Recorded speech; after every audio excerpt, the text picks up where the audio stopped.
اب گزشتہ دنوں آپ کی عمران خان صاحب سے آپ کو ٹیلی فون کیا، کیا باتیں ہوئیں؟ کیا آپ مدد چاہ رہے ہیں؟ آپ کی کیا کرنے جا رہے ہیں؟ کچھ اپنا انہوں نے کوئی اپنی داستان سنائی یا آپ سے کچھ انہوں نے مدد طلب کی کہ کن کن امور میں آپ ان کی ہیلپ کر سکتے ہیں؟ بسم اللہ الرحمن الرحیم۔ السلام علیکم، میں ہوں محمد عثمان اور آپ دیکھ رہے ہیں پروگرام حرفراز اور مقبول جان کے ساتھ۔ ناظرین، آج لاہور مرکز ہے، عمران خان صاحب نے جلسے کے لیے چنا ہے اور مینار پاکستان میں تھوڑی دیر بعد جلسہ بھی شروع ہے۔ آئندہ کا لائحہ عمل عمران خان صاحب کا کیا ہوگا؟ جلسے بھی ہو گئے، حکومت گرانے کے لیے اب کیا حکمت عملی اختیار کریں گے اور انتخابات کے لیے کس طریقے سے جائیں گے، اور ساتھ ہی ملک کے اندر انتخابی اصلاحات کے حوالے سے بھی گفتگو شروع ہو گئی ہے، اور موجودہ حکومت نے بھی یہ اعلان کیا ہے کہ جو عمران خان کے دور کے جو قوانین ہیں اس کو تبدیل کیا جائے گا۔ ایسے میں امیر جماعت اسلامی جناب سراج الحق صاحب نے بھی تجاویز پیش کی اور حکومت سے مطالبہ کیا جا رہا ہے کہ ان میں ترامیم کی جائیں۔ کیا ترامیم یہ چاہتے ہیں؟ جو تمام جو سٹیک ہولڈرز ہیں ان کو قابل قبول ہوں، ان سے بھی کریں گے بات، اور پروگرام کے اندر ذکر ہوگا کہ آج علامہ اقبال کا یوم وفات ہے، ان پر بات کریں گے، ساتھ ہی افغانستان کی صورتحال بھی زیر بحث آئے گی۔ پہلے موضوع کی جانب بڑھتے ہیں۔ سراج الحق صاحب کو ہم خوش آمدید کہیں گے پروگرام کے اندر۔ السلام علیکم سراج صاحب۔ وعلیکم السلام ورحمۃ اللہ۔ جی عثمان بھائی۔ اچھا سراج صاحب، یہ بتائیے گا کہ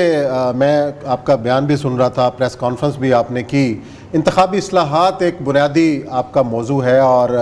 زرداری صاحب بھی آپ کے پاس آئے تھے اور اس ملاقات کے اندر بھی آپ نے انتخابی اصلاحات پر زور دیا، اور اب جو موجودہ حکومت ہے، کل کی اپوزیشن تھی، اس نے بھی اعلان کیا ہے کہ جو عمران خان صاحب نے قانون سازی کی تھی اس کو ترمیم کر کے اور اس میں قوانین میں تبدیلی کی جائے۔ متناسب نمائندگی جو ہے ایک بہت بڑا مطالبہ رہا ہے جماعت اسلامی کا، تو کیا متناسب نمائندگی کے حوالے سے کوئی اتفاق رائے پیدا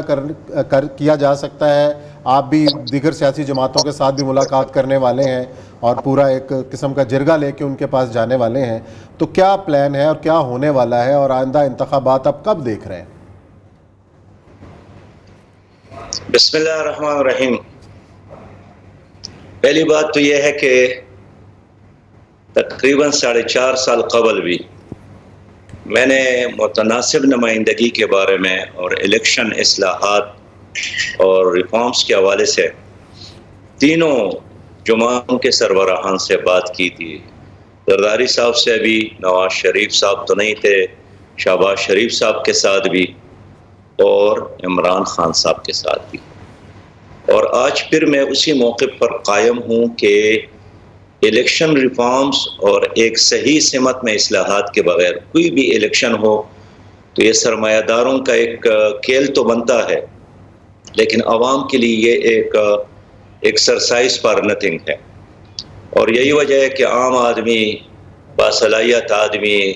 وطن اور ملک اور قوم کا وفادار، خدمتگار، تابعدار، پرہیزگار، یہ اس اسمبلی میں دولت اور وہ بھی اربوں میں ہو بغیر نہیں پہنچ سکتا۔ تو ہماری طرف سے تجاویز تیار کی گئی ہے، پھر ہم نے ایک کمیٹی بنائی ہے جو تمام سٹیک ہولڈر کے ساتھ اپنی تجاویز شیئر کرے گی، اور اس میں پہلی بات یہ ہے کہ الیکشن کمیشن مضبوط ہو، وہ با اختیار ہو، انتظامی لحاظ سے بھی اور مالی لحاظ سے بھی، اس لیے کہ جب تک الیکشن کمیشن کسی بھی ادارے کا یا پارٹی کا یا کسی طاقت کا زیر اثر ہو تو وہ الیکشن بھی قوم کے ساتھ ایک مذاق ہوتا ہے، اور برائے یعنی بغیر کسی فائدے کے لوگوں کا قطاروں میں کھڑا کرنا اور شناختی کارڈ جیب میں رکھنا اور پھر وہاں ٹپے لگانا، یہ ایک مذاق ہے عوام کے ساتھ جو اب تک ہو رہا ہے۔ اس طرح دوسری بات جو ہم کہنا چاہتے ہیں کہ آئین میں 62-63 ایک دفعہ موجود ہے اور وہ امیدواران ہی کے حوالے سے ہے، لیکن ہم نے دیکھا ہے کہ نہ کبھی الیکشن کمیشن نے نہ کبھی حکومت نے سنجیدگی دکھائی ہے کہ آخر آئین میں یہ دفعہ ہے کس لیے اگر آپ اس پر عمل نہیں کرتے، اور جب تک 62-63 پر عمل درآمد نہ ہو تو ایسی مافیاز کے نمائندے، ڈرگ مافیا،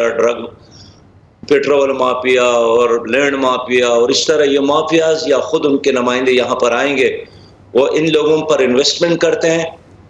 اور جب کامیاب ہو جاتے ہیں، وزیر بنتے ہیں، تو پھر اپنے پراپرٹیز میں اور شوگر ملز میں اور کارخانوں میں اور سراج صاحب، دولت آپ میں بات تو اضافہ بالکل کرنا۔ ٹھیک کر رہے ہیں، اور یہ تقریباً وہی باتیں ہیں جو کہ سابق وزیر اعظم عمران خان صاحب نے الیکٹرانک ووٹنگ مشین، انتخابی فرشتوں کی درستگی، یہ وہی چیزیں ہیں جو وہ کہتے رہے ہیں، اور موجودہ حکومت اس کو چینج کرنے جا رہی ہے۔ تو کیا جو انہوں نے جو اصلاحات کی تھیں یا جو انہوں نے اقدامات اٹھائے تھے، آپ اس سے کسی حد تک مطمئن ہیں یا آپ بھی اس کے خلاف؟ دوسرا دو چیزیں ساتھ لگا، آپ نے دو چیزیں بڑی کی ہیں۔ ایک تو 62-63 جو ہے وہ جن لوگوں کو آپ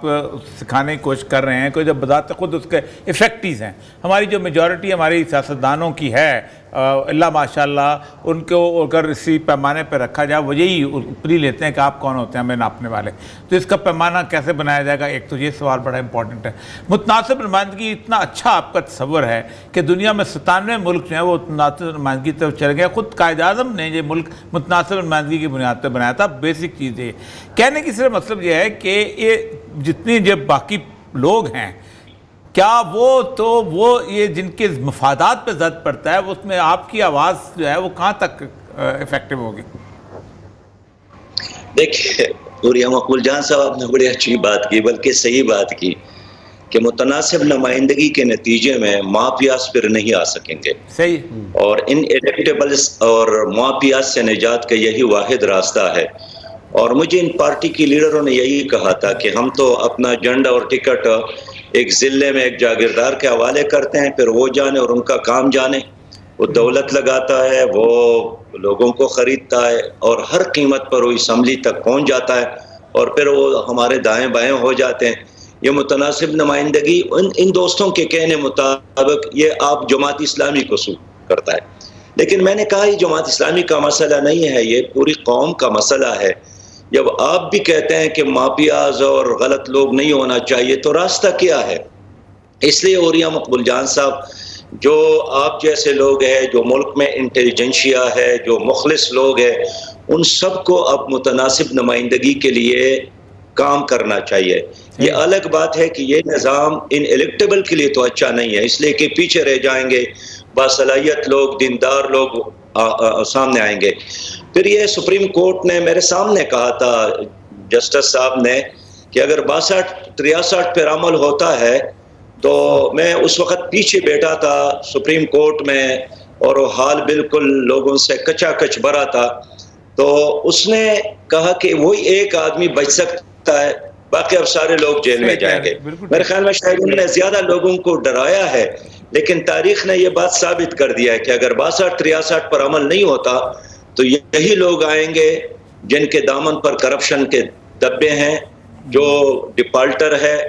جنہوں نے اداروں کو لوٹا ہے، اور جو الیکشن جیتتے نہیں ہیں، الیکشن خرید کر ان اسمبلیوں میں پہنچ جاتے ہیں۔ یہاں تک آپ نے عمران خان صاحب کی بات کی کہ وہ بھی یہی بات کرتے تھے،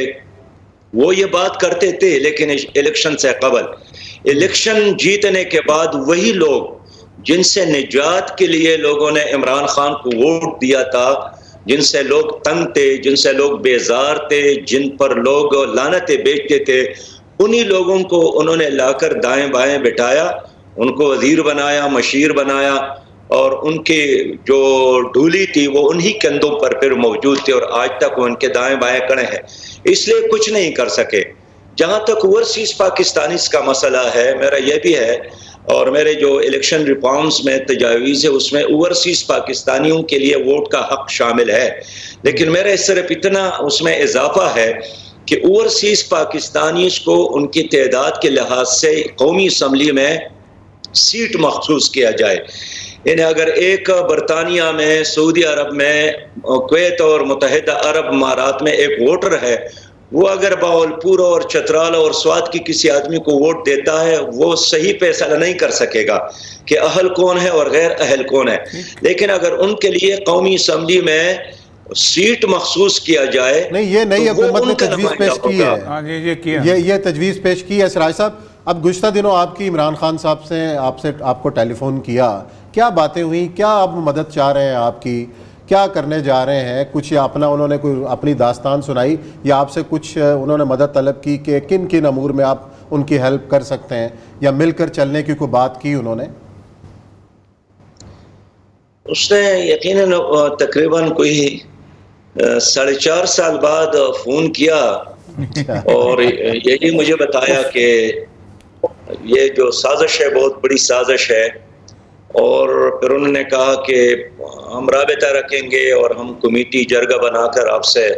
ملنا چاہتے ہیں۔ میں نے ویلکم کیا، اس لیے کہ ہم تو ڈائیلاگ کے قائل ہیں، اور یہ ملک ایسا نہیں ہے جو کوئی ایک پارٹی یا ایک لیڈر یا ایک مولوی صاحب یا کوئی ایک آدمی اس کو اس دلدل سے نکال سکتا ہے۔ میں تو پہلے یہی کہنا چاہتا ہوں کہ اگر یہ زہریلی پولرائزیشن کا خاتمہ نہیں ہوا اور یہ سیاست میں انتہا پسندی کا خاتمہ نہیں ہوا تو ہماری سیاست کو، جمہوریت کو ایک اور حادثہ پیش آ سکتا ہے۔ ماضی میں 4 بار ہم نے تو دیکھا ہے کہ جب سیاسی لوگوں نے ایک دوسرے کے ساتھ بیٹھنا گوارا نہیں کیا تو اس خلا کو پھر ٹریفک پولیس نے پورا کیا، دونوں کو چالان کیا، دونوں گاڑیوں کو بند کیا، اور پھر خود نے آپ کی تجویز ایک یہ ہے کہ آپ نے کہا کہ سیٹیں ہونی، دیکھیں کچھ چیزیں ایسی ہیں کہ جو کانسٹیٹیوشنل امینڈمنٹ مانگتی ہیں، کچھ چیزیں ہیں جو روٹین کی، مطلب اگر آپ اس وقت ووٹ دینے کا حق ان کو دیں تو وہ تو ایک روٹین کی صورتحال میں آ جاتے ہیں، سمپل میجورٹی میں، لیکن اگر آپ ان کی سیٹیں رکھیں تو ظاہر بات ہے آپ کو پورے کا پورا آئین کے اندر ترمیم کرنی پڑے گی۔ تو اس کا کوئی راستہ کیا نکلے گا؟ کیا کیونکہ اس وقت پی ٹی آئی تو ساتھ بیٹھنے کو تیار نہیں، یا تو پی ٹی آئی کو ساتھ ملا کے ایک یونیفارم قسم کی امینڈمنٹس کی جائیں اور ایک جنرل کنسنسس پیدا کیا جائے۔ شہباز شریف صاحب کہتے ہیں مائنس پی ٹی آئی جو ہے وہ قومی حکومت بننی چاہیے، وہ کہتے ہیں یہ سارے چور اکٹھے ہو گئے ہوئے ہیں۔ یہ آپ کی بات صحیح ہے کہ ٹریفک پولیس آ جائے گی، راستہ کیا ہے؟ دیکھیے، اگر آپ ملک کو ٹھیک کرنا چاہتے ہیں اور نظام کو ٹھیک کرنا چاہتے ہیں تو آپ نے تو سفر بہت کیا ہے نا سڑکوں پہ، جب گاڑی بریک ہو جاتی ہے، رک جاتی ہے، ٹائر پنچر ہو جاتی ہے تو اس گاڑی میں مختلف الخیال لوگ ہوتے ہیں، وہ نیچے اترتے ہیں اور مل کر گاڑی کو دھکا دیتے ہیں۔ اس لیے اختلافات اپنی جگہ پر، نظریات اپنی جگہ پر، لیکن اس گاڑی کو منزل تک پہنچانے کے لیے اور ایک شفاف الیکشن کے لیے نظام بنانے کے لیے ہم سب کو بیٹھنا ہوگا۔ میں ایک بار پھر کہنا چاہتا ہوں کہ اختلافات اپنی جگہ پر رکھے، لیکن گالی گلوچ اور ایک ہے سیاسی دشمنی، ایک ہے سیاسی اختلافات۔ دشمنی ہمارا ان لوگوں کے ساتھ ہونا چاہیے جنہوں نے کشمیر پر قبضہ کیا ہے، اختلافات یہاں پر ہونا چاہیے، یہ اختلاف ہماری جمہوریت کا حسن ہے، لیکن اس گھر کو چلانے کے لیے، نظام کو بنانے کے لیے کھیل پر کوئی اتفاق تو کرنا پڑے گا نا۔ اگر کرکٹ ٹیم ہے تو دونوں ٹیم کسی نظام پر، کسی اصول پر اتفاق تو کرتا ہے نا، کہ کس گراؤنڈ میں کھیلنا ہے، کس تاریخ کو کھیلنا ہے، کتنے گھنٹے کھیلنا ہے، کون ہمارا امپائر ہوگا، کون فیصلہ کرے گا۔ تو یہ سارے فیصلے جو ہے یہ کوئی پارٹی تنہا نہیں کر سکتی، نہ پی ٹی آئی تنہا کر سکتی ہے، نہ پیپلز پارٹی، نہ پی ڈی ایم، نہ جماعت اسلامی۔ اس لیے ہم سمجھتے ہیں کہ کم از کم الیکشن ریفارمز کے لیے ہم سب کو